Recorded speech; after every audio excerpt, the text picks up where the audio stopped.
Hello friends, स्वागत है आपका हमारे चैनल जीके परीक्षा गुरु में। जैसा कि आपको पता है, अभी हम बात कर रहे थे एसएससी जीडी को लेकर, तो एक भाई ने कमेंट किया था कि उसके मॉक में 40 से 45 नंबर आ रहे हैं, उसके आगे नंबर बढ़ नहीं रहे।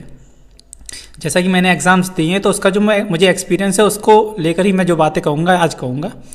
तो सिस्टम क्या है, आप जब भी मॉक लगाते हो तो उसको पूरा एनालाइज करना ज़रूरी है। जैसे एसएससी जीडी में 4 सेक्शन है, जैसा कि आपको पता होगा जो एग्ज़ाम दे रहे हैं 20-20-20-20 करके 80 क्वेश्चन आ रहे हैं हर सेक्शन में से, जीके, रीजनिंग, मैथ और हिंदी। जब आपने मॉक लगाया, मॉक लगाने के बाद आपके से 45 नंबर बन रहे हैं 80 में से, मैं एज्यूम करके चल रहा हूँ उस भाई को, तो उनके जैसे 45 नंबर बन रहे हैं, तो किसी ना किसी सेक्शन में नंबर ज़्यादा घट रहे होंगे, चाहे वो जीएस हो, मैथ हो, हिंदी हो या रीजनिंग हो। उसको पढ़ना है कि उस सेक्शन में से भी कौन सा टॉपिक है आपके, उसमें क्यों ही नंबर कम हो रहे। जैसे एग्जाम्पल के तौर पे मैंने मॉक लगाया और मेरे नंबर आए 45। उसके बाद मैंने देखा मेरे हिंदी में नंबर तो 15 आए, जीएस में मेरे नंबर आए 10, ठीक है, और मैथ में मेरे नंबर आए 10। तो जो मेरे मैथ और जीएस वाला सेक्शन है, यहाँ मैं कमज़ोर हूँ, मुझे साफ साफ दिख रहा है, क्योंकि हिंदी में तो 20 में से 15 कोई बुरा स्कोर नहीं कहा जाएगा। कहीं कहीं वैरायटी होती है, वेरिएशन होती है, तो इसलिए हिंदी में 20 में से 15 बुरा स्कोर नहीं होगा। बुरा स्कोर क्या होगा, आपने 20 में से 10 लाए, वो भी मैथ में, क्योंकि मैथ में पूरा स्कोर किया जा सकता है। अगर जीएस टफ आएगी तो 20 में से 10 या 12 जीएस में भी ठीक है, क्योंकि वो सभी लोगों के लिए टफ होगी। तो यहाँ तक देखा जाए तो वेरिएशन जो बन सकती है वो मैथ और रीजनिंग और हिंदी में आप जितना ज़्यादा स्कोर कर सकते हो वो ज़्यादा अच्छा होगा। वैसे अगर आप हिंदी एसएससी जीडी के लिए पढ़ना चाहते हो तो मैंने पूरी प्लेलिस्ट बना रखी है अपने चैनल पे, एसएससी जीडी अंकित भाटी सर वाली जो किताब है उसको पूरा सॉल्व कराया है।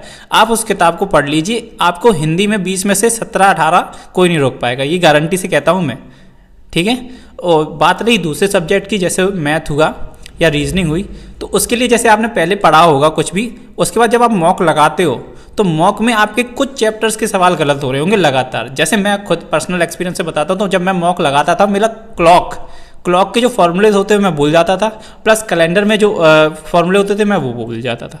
जो बेसिक क्वेश्चन है वो तो कभी कभी बना ले जाता था, लेकिन जैसे ही कोई टफ क्वेश्चन आता था तो मैं उसमें भूल जाता था, और वो हर बार मेरे गलत जाते थे। तो फिर मैंने होता क्या था, मैं उन्हें चैप्टर को निकालता था, पूरा रिवाइज करता था, जिससे कि आज जब मैं पेपर देने जाता था तो वो मेरे क्वेश्चन सही हो जाते थे।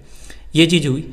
अब दूसरा मैथ में भी जब आप ऐसे ही लगाओ तो मैथ में लगाने के बाद आप देखो कि कहाँ आपकी गलती हो रही, कौन सा चैप्टर। जैसे मैं पर्सनल बताऊं तो मैथ में मेरा एडवांस खराब था और बेसिक मेरा ज़्यादा बेसिक मैथ थी वो ज़्यादा अच्छी थी, परसेंटेज, लाभ, हानि ये अच्छी तरह हो जाता था, क्योंकि कैलकुलेशन स्पीड भी बढ़िया थी। जब भी एडवांस का कोई भी सवाल मेरे सामने आता था तो पहले मैं उसे 2 मिनट देखकर ये देखता था कि मैं इसे सॉल्व कर पाऊंगा या नहीं कर पाऊंगा। अगर नहीं कर पाता तो मैं इसको स्किप कर देता था। वरना ज़्यादातर लोग क्या होते हैं कि उस एडवांस सवाल को जिद्दीपन की वजह से लगे ही रहते हैं कि नहीं सॉल्व करना है, मुझे आता है सॉल्व करना, मुझे आता है।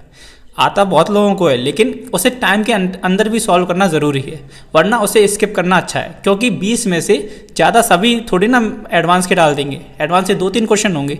अगर उन 2-3 क्वेश्चन को छोड़कर आप 17 क्वेश्चन बिल्कुल सही करते हो तो कोई हर्ज नहीं है, वो छोड़ना ही सही है। अगर उनको सॉल्व करने के चक्कर में आपके बाकी क्वेश्चंस खराब हो रहे हैं तो वो गलत है। तो ये चीज़ नोटिस करने वाली होती है कि आपको कौन से क्वेश्चन छोड़ने हैं और कौन से करने हैं। मैथ बात। और जीएस की बात करें तो जीएस में आप करंट अफेयर से ज़्यादा फोकस करिए। अगर आपने लूसेंट एक बार पढ़ रखी है तो अच्छी बात है, उससे सारे बेसिक क्वेश्चंस जितने भी आते हैं वो बन जाएंगे। और करंट अफेयर्स के लिए स्पीडी की मैं रिकमेंड करूँगा, 6 महीने वाला करंट अफेयर्स आप पूरे 1 लाइनर्स पढ़ डालिए, जिससे आपका स्कोर बूस्ट हो सके। और आप जब इतना एनालाइज करने के बाद मॉक दोबारा लगाएंगे, अगला मॉक लगाएंगे, तो आप देखेंगे आपका स्कोर बढ़ेगा। 5 से 6 नंबर नॉर्मली सबका स्कोर बढ़ेगा। ये पर्सनल एक्सपीरियंस बता रहा हूँ मैं, कोई भी बातें फेंक नहीं रहा हूँ, खुद मैंने अपने ऊपर ये चीज़ें की हैं, अपने भाई बंधुओं पे की हैं, तो इसलिए मैं आपको बता रहा हूँ, ये फैक्ट्स हैं। पहले आप मॉक लगाइए, जो चैप्टर्स आपके गलत जा रहे हैं उन पर नोटिस कीजिए, उनको लिखिए और दोबारा से उन सवालों को सॉल्व कीजिए। उसके बाद दोबारा से मॉक लगाएंगे तब वो सवाल आपको आएंगे, तो उससे आपके नंबर इंक्रीज़ होंगे और आपके मॉक में भी नंबर इंक्रीज़ होंगे।